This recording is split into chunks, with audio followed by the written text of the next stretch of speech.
I have a membership with. I have a year-long membership with them, so I'll hook it up after. I can't go there. I went with Trevor for his birthday, and you know, it was a blast. Wehrly chomping at the bit. He looks angry. He looks prepared. Yeah, I mean, I imagine at this point in your career, it's your third fight. You haven't had a win yet. You're hungry for it. You know, my friend Chris Gonzalez, he had a lot of ups and downs getting ready for his first MMA fight, and then when it finally came, he had to win, lose one, win one, lose one, and it just lit a fire in him. Wehrly is extremely focused. Yeah, he's got that locked-in face. Orthodox for Wehrly, southpaw versus Azami. Look for Azami to shoot early and often. Wehrly circling to his right into the power side of Azami. And you can see Wehrly's keeping a nice low center base. He's ready for this shot. He's ready to engage the hips. And he's got his hands nice and in a guard, but they're still quite... Oh, hard flurry from Azami. Hard, stiff, accurate punches that landed on Wehrly. And Wehrly continues to stalk him down. Azami doing a little bit of playing possum a little, being a little coy, because that was definitely that explosion right there didn't match what he's been doing. He's drawing him in. Big left body kick, Big left body kick. It landed, but Wehrly did not react to it. I can hear the rock star, Keith Richards, you say, relax and move, it's working. Yeah, so what he's doing is by design. Yes. Yeah. This appears to be the strategy, is they're trying to invite him in, explode, and then move. You know who is the master of this strategy is Yoel Romero. Yoel Romero could not fight for 30 seconds, but he could fight for 30 seconds sprinkled out through a 5 3 seconds at a time. 10 times. Pumping that jab out is Azami. Two left hands land in rapid succession. He doubled up his left hand. A dangerous, dangerous weapon for the southpaw. And now Wehrly shooting on Azami. Way to switch it up by Wehrly. Bought himself a little bit of time, but the hips are already under. Azami doing a great job fighting back to his feet. He seems unconcerned, and Wehrly makes possibly a costly mistake. Yeah, Azami's mean on top. I've seen him in enough fights to know he's got a decent top game. But when you're the better wrestler, you get to pick where the fight happens. Wehrly had not unbalanced Azami before he tried to pull him to the ground. Azami had his feet up under him. He was very based out. Easily shrugged off that. I don't want to call it a guard pull because he was on the back, but you know, he attempted to drag him down.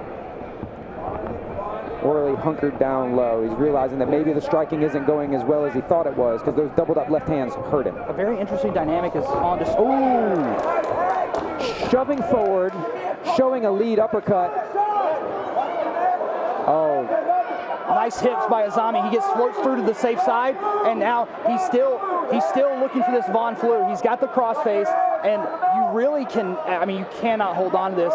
If he closes that arm and traps the glove inside, he could just finish it even if Wehrly doesn't hold on. But it looks like Wehrly's going to try to hold on frame and shrimp out to this guillotine, and that's just not advisable.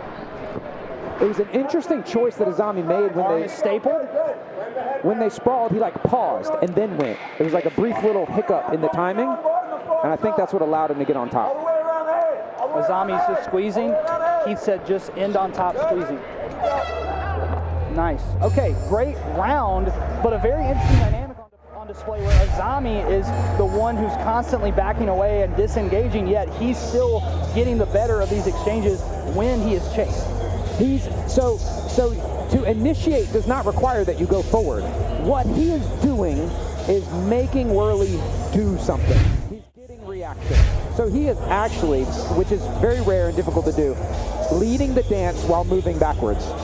Now, whether or not Wehrly knows that remains to be seen. These are young men early in their careers, but Azami is firmly in control, and even to me, dispassionate, not getting punched in the face, not nervous. In the beginning, it didn't appear that to me. It appeared that Azami was not in control of the cage, but he was quite in control, in fact.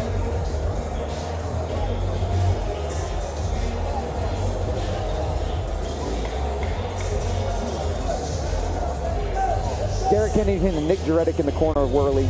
Round number 2, Raleigh, North Carolina. Let me hear you. They've no doubt told him that he needs to make an adjustment. Let's see what that adjustment is. Two very powerful corners. Two very, very strong corners here. And that's one of the things you're going to see at Fight Forward over and over again is the most premier teams bringing out the young, upcoming prospective talent.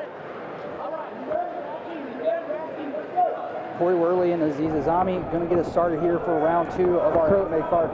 Wehrly standing up a little taller. He's standing up a little taller. I do see that as well, and that'll make you longer. Being a little more disciplined with the range now. He's picking a better range for his strikes. He's trying to land. He's trying to put together some combinations and finish up with kicks. They're fighting over that lead hand. Generally, in the open stance battle, those blitzing attacks from Azami, yeah, they're similar to karate blitzes. Shoto-esque. They're very dangerous. And you see, Wehrly tried the same, but was just far less accurate and practiced at it.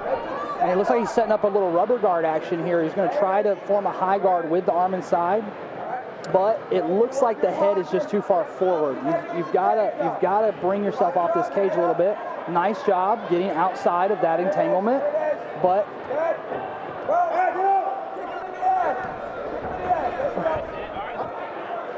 Azami's nice job by Wehrly. I think he did a great job. When you're on the bottom, that left kick landed. You hear the shin bounce off the rib cage.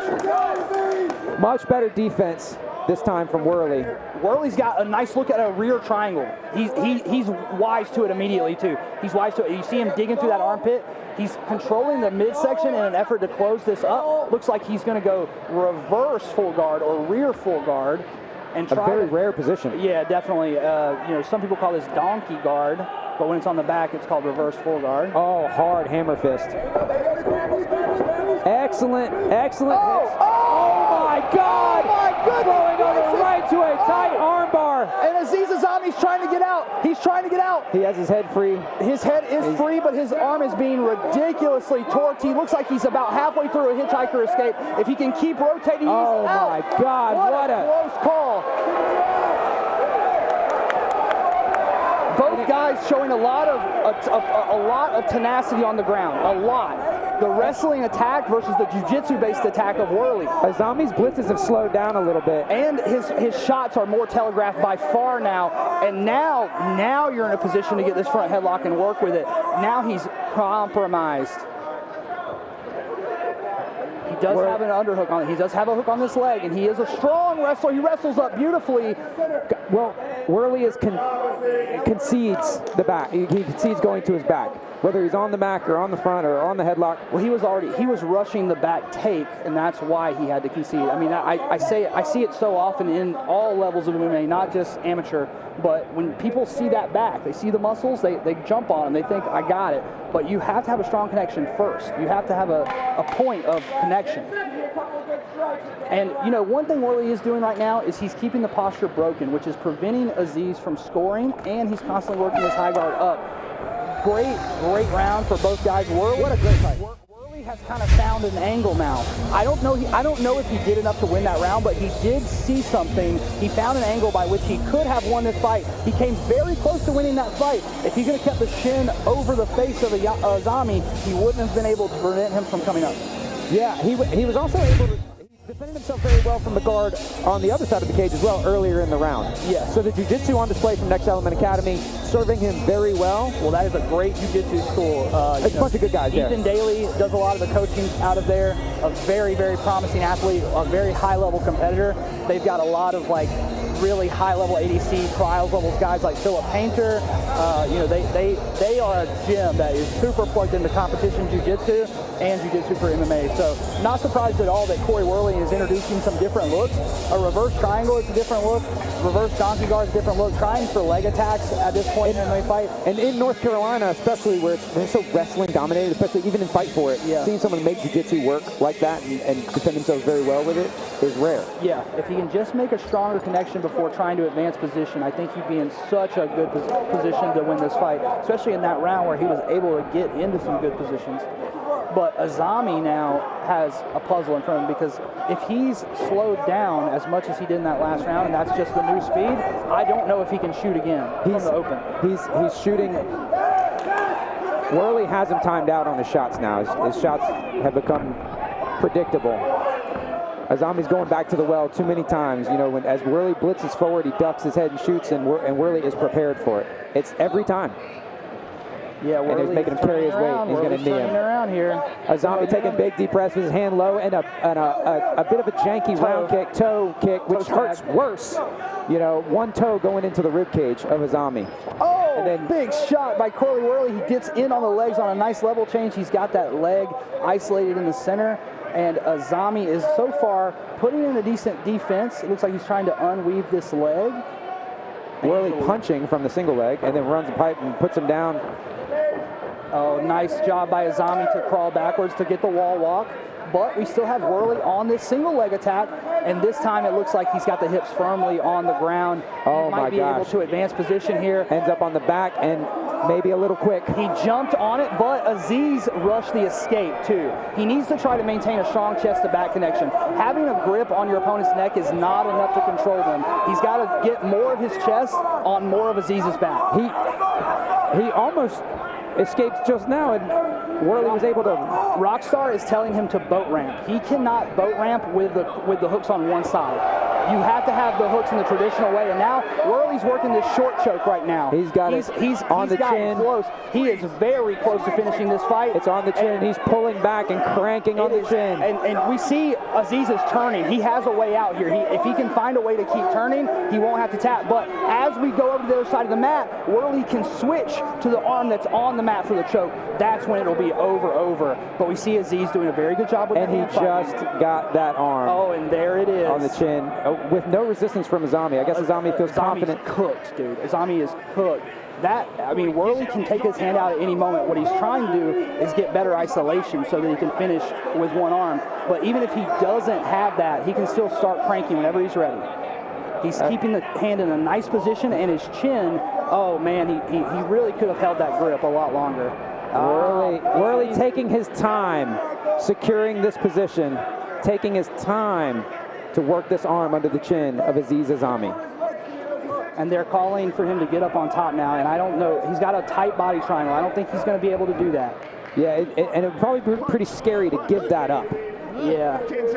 But they might know that he needs a finish, and he's not going to get it this way. That second round is the story of this fight, and I think Cory Wehrly just waited a little too long to try and finish this fight, and it just comes down to how you see that second round. Ton of heart from Cory Wehrly. Yeah, Wehrly survived an onslaught of wrestling. Had a lot of trouble in the first round, strikes and grappling. Made some adjustments in the second. Was a little bit better with the striking. Had a beautiful transition to an armbar, and then in the end was able to dominate in the grappling. Yeah, now Wehrly understands something crucial about MMA that I feel is a level up from his last fight, which is that if you're on the bottom and you can't reliably sweep, you have to threaten submissions, even if they're half-assed or a foolhardy attempt. Just trying it will sometimes create enough movement to get you off the bottom. If you're a fighter and you're watching this and you're wondering who can I study, a guy who used to be incredible at this is Paddy Pimblett when he was in Cage Warriors. Every single time he got taken down, he'd throw up something. Even if it looked like the crappiest armbar you've ever seen, it would get the other guy to move and buy him enough time to stand up. And Cory Wehrly did that consistently in this fight, starting in the second round, and he was even able to take Aziz round in the third round. I think the third round was all Wehrly, but that second round was much closer, and we all know Aziz won the first.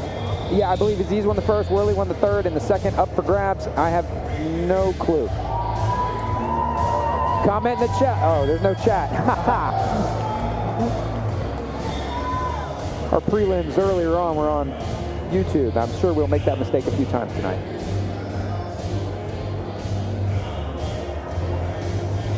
Yeah, thank you for joining us for the pay-per-view portion of the card as we get ready to read the scores on our first MMA bout. Main card now underway, 2 title fights still to go, 1 amateur, 1 pro, and we have one of the most promising of main events in North Carolina history. And the co-main is a main event fight on any other show ever. Ladies and gentlemen, fight fans, our judge's decision is in. And we have a split decision. With your winner, going to the blue corner, it's Cory Wehrly. That's got to feel good. Cory Wehrly picking up that first win in his third fight, getting his first W in the cage, as the man Sam Falgout likes to say. And I mean, he fought hard for it. He fought hard for it.